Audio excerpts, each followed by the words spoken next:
आइए प्यारे बच्चों, अब हम एक्सरसाइज 10 भी पढ़ चुके हैं। एक्सरसाइज 10C को समझेंगे। 10C को अब लगाएंगे। लगाने से पहले कुछ छोटी मोटी कुछ बेसिक बातें हैं, उन बातों को जब तक समझेंगे नहीं तब तक ये हमें ठीक से समझ में नहीं आएगा। तो आइए उसको हम समझने का प्रयास करते हैं। ठीक है, इस चैप्टर में एक शब्द मिलेगा आप लोगों को, TAX, टैक्स। ठीक है, टैक्स हो सकता है इस शब्द से आप लोग अवगत होंगे, लेकिन फिर भी चूंकि अब तक पढ़ते आ रहे हैं, आप लोग पढ़ते आ रहे हैं, तो 8वीं में ये पहली बार ये शब्द आया है और इसको हम प्रैक्टिकली इसका प्रयोग भी है, कैसे क्या होता है, इसकी बेसिक जानकारी भी इसमें हमें मिलने वाली है। तो इसके बारे में थोड़ा सा हम पहले जानेंगे। टैक्स क्या होता है? टैक्स देखो बेटा, होता क्या है कि जैसे जो भी हम सामान खरीदते हैं, जैसे ये हमने सामान खरीद कर हम ले आए, ठीक है, 10 रुपये में खरीद के ले आए, तो इसमें से कुछ पैसा जो होता है वो सरकार के खाते में जाता है पैसा। ठीक है, कुछ दुकानदार ले लेता है, बाकी कुछ पैसे जो होते हैं उस सरकार के खाते में जाते हैं। ठीक है, अब ये सब कैसे जाते हैं, कितने आते हैं, कितने जाते हैं, कितना % आता जाता है, ये जब आप लोग आगे पढ़ोगे टैक्स के बारे में तो वहाँ इसकी अच्छी जानकारी होगी। फिलहाल आप लोग बस इतना ही जानिए कि कोई भी वस्तु खरीदते हैं तो उसमें से कुछ पैसे सरकार के खाते में जाता है और वही पैसा, उसी पैसे से सरकार देश का खर्च चलाती है। जैसे मान लीजिए सरकारी हॉस्पिटल्स हो गए, तो हम सरकारी हॉस्पिटल्स में जाते हैं तो हमें कहाँ कितना पैसा देना पड़ता है, कुछ पैसा नहीं लगता है, हाँ बहुत थोड़े थोड़े पैसे लगते हैं, लेकिन वहाँ का खर्च बहुत होता है। डॉक्टर्स को लाखों लाखों सैलरी आती है, तो कौन देता है? सरकार ही देता है। सरकारी विद्यालय होते हैं, सरकारी विद्यालय में हम कहाँ पैसा देते हैं, हम कहाँ उतना फीस देते हैं, लेकिन सरकारी टीचर्स को सैलरी देना, वहाँ का बहुत सारा खर्च होता है, वो करना वो सरकार ही देती है।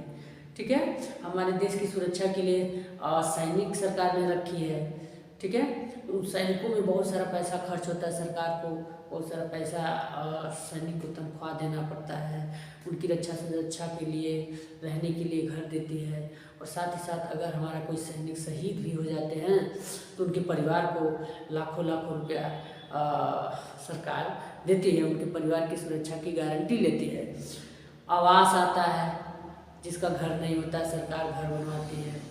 हर महीने किसान योजना के तहत 2,000 रुपया आता है, आपको पता ही होगा, है? और भी बहुत सारी वृद्धा पेंशन मिलता है। कई बाढ़ आ जाती है, भूकंप आ जाता है, तो इसमें बहुत सारा पैसा खर्च होता है। सरकार क्या करती है, वहाँ रेस्क्यू टीम भेजती है, खाना नहीं है तो खाना प्रोवाइड कराती है, हाँ इलाज प्रोवाइड कराती है, वहाँ के लोग घर नहीं है तो घर बनवाती है, सरकार उसकी रक्षा सुरक्षा करती है। तो ये सारी जो खर्च होते हैं पैसे, वो सरकार कहाँ से खर्च करती है? वो इन्हीं पैसे से खर्च करती है जो हमसे टैक्स लेती है, और इसी से देश का खर्च चलाती है सरकार।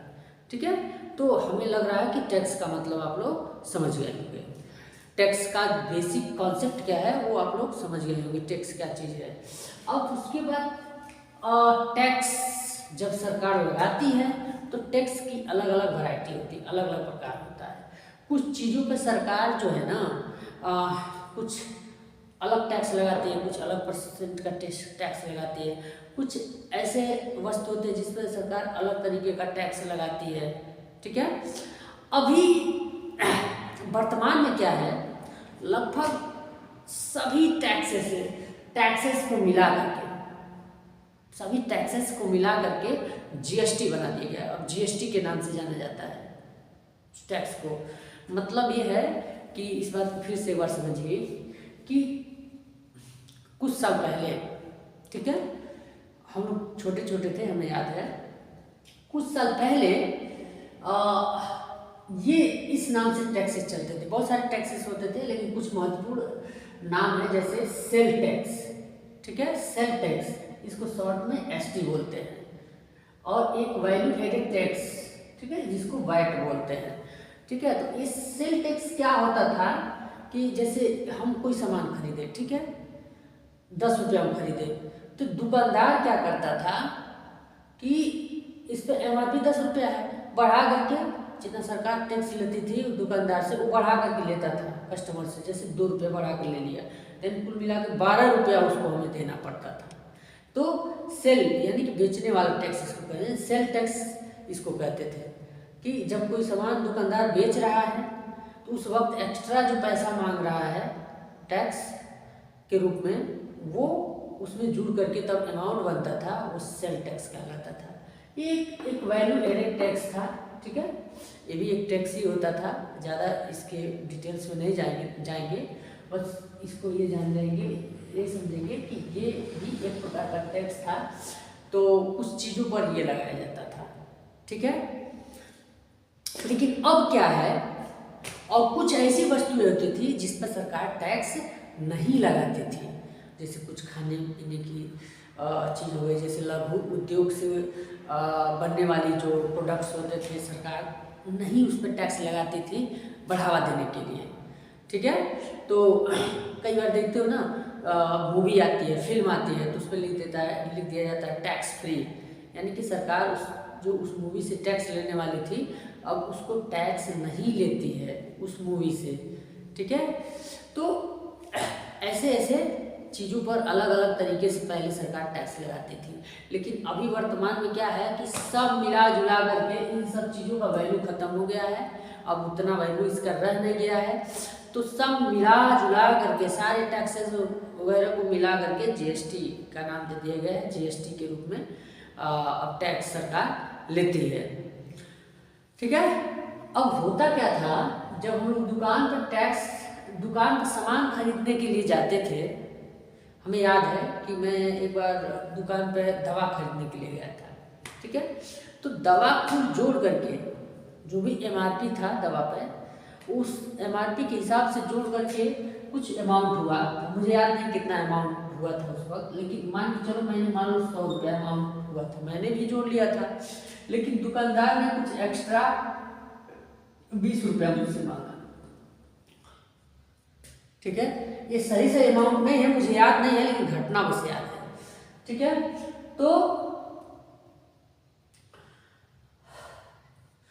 100 रुपया हुआ था, लेकिन 120 रुपया मांगा, तो मैं क्या था, मैं रोने लगा, मैं कहा कि इतना पैसा हुआ तो कहाँ 20 रुपया अधिक लेता ना, तो हम दे नहीं रहे थे, वो थोड़ा डांटने उठने लगा, मैं छोटा था, बच्चा था, तो मैं रोने लगा, चिल्ला चिल्ला के रोने लगा, तो किसी तरह से मतलब दुकानदार ने मुझको वहाँ से हटाया, तो ठीक से घटना याद नहीं है, लेकिन किसी तरह से वो मुझको वहाँ से हटाया।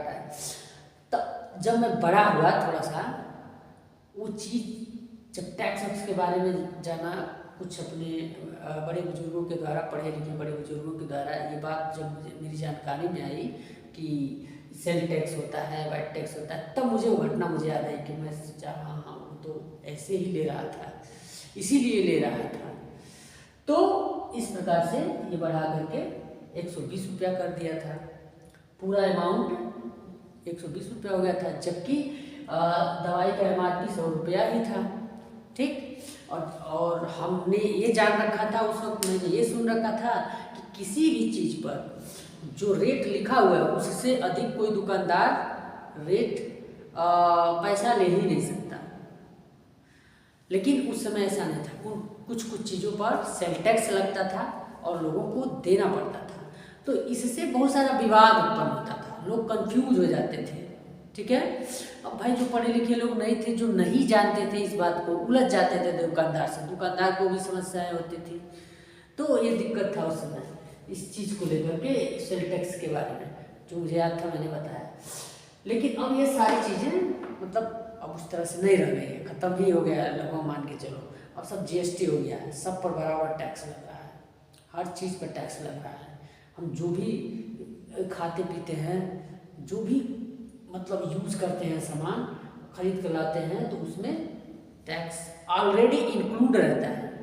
अलग से जोड़ करके नहीं लिया जाता है पहले की तरह, ठीक है। पहले अलग से जोड़ करके लिया जाता था। तो इस प्रकार से मुझे लगता है समझ में आ गया होगा आप लोगों को। अब इसमें जो क्वेश्चंस दिए हैं उस क्वेश्चंस का कॉन्सेप्ट क्या है और उस क्वेश्चंस को हम लगाएंगे कैसे, इस चीज को आइए हम समझते हैं, ठीक है। जैसे मान लीजिए पहला क्वेश्चन क्या है इसका, सबसे पहला क्वेश्चन, बेसिक क्वेश्चन इसका क्या बन सकता है। जैसे मान लीजिए कि कोई सामान हम गए दुकानदार के पास, ठीक है, और दुकानदार से हमने कहा ये कलम ही मान लो खरीदने के लिए गए। दुकानदार ने कहा भैया इसका 200 रुपया इसका ओरिजिनल रेट है, यहाँ ओरिजिनल रेट का है, ठीक है, ओरिजिनल रेट है, ठीक, 200 रुपया ओरिजिनल रेट है। उसके बाद आपको मतलब 4% मान चलो 4% आपको क्या देना होगा, 4% आपको ST देना होगा।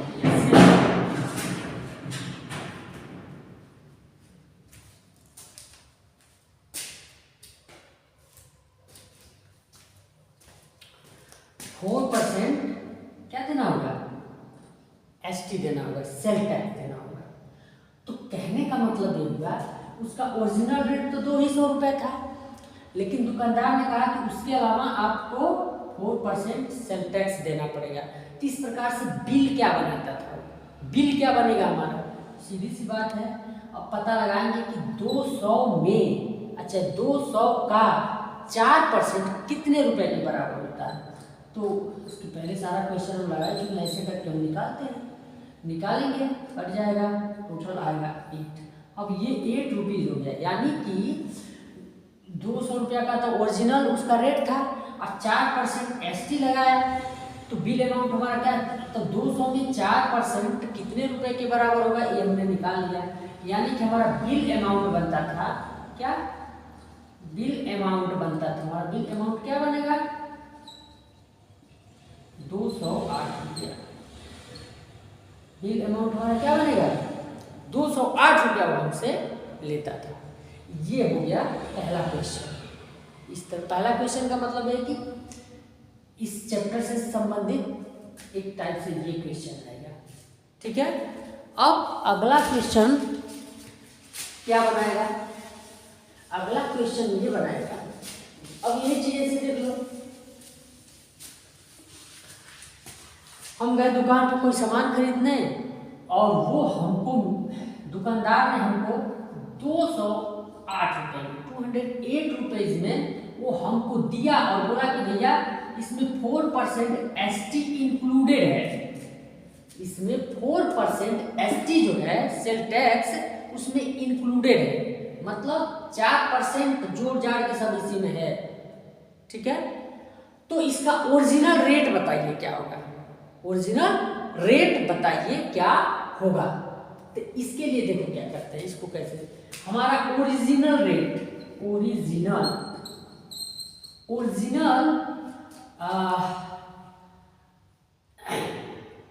हमारा ओरिजिनल सेल अमाउंट कहेंगे, इसको क्या कह सकते हैं, original sale amount. Original sale amount को हम X मान लेंगे, क्या मान लेंगे, X मान लेंगे। यानी कि जो हमारा ओरिजिनल सेल अमाउंट है उसी पर तो 4% का ST लगा हुआ है, हा? तो अब ये मान लिए हमने कि हमारा ओरिजिनल सेल अमाउंट है, तो अब इसी का तो 4% ST लगाया है इसी पर, तो इसका हम क्या करेंगे, 4% निकालेंगे, इसका हम 4% निकालेंगे, कितने रुपए बराबर होता है, 4% जब हम निकालेंगे तो हो गया आपका 4x/100, ठीक है। अब ये इतना रुपये, यानी कि इतने में X में 4% इतने रुपए के बराबर होगा, ये निकल करके आ गया। अब इक्वेशन हम बना लेंगे, अब इक्वेशन ये हम बनाएंगे कि ये जो है क्या, ये हमारा क्या हुआ है, ओरिजिनल सेल अमाउंट है, इसको और इसमें जो 4% ST अलग से जो लगाया है इसको इसको, ठीक, इन दोनों को अगर हम जोड़ते हैं तो कुल कितने के बराबर आएगा? इतने के बराबर ही तो आएगा, हाँ, इतने के बराबर ही तो आएगा। अब ये हमारा बन गया इक्वेशन, और इसी को हम क्या करेंगे, सॉल्व करके एक्स का वैल्यू निकाल देंगे, हमारा ओरिजिनल रेट पता चल जाएगा।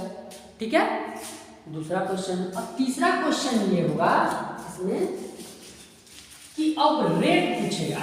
क्या पूछेगा? रेट पूछेगा, यानी कि कितना परसेंट सेल टैक्स लगा है या वाइट टैक्स लगा है। सेल टैक्स और वाइट टैक्स है तो अलग अलग टैक्स, लेकिन है तो दो टैक्स ही है। तो जो भी पूछेगा उस हिसाब से हम लिखते रहेंगे।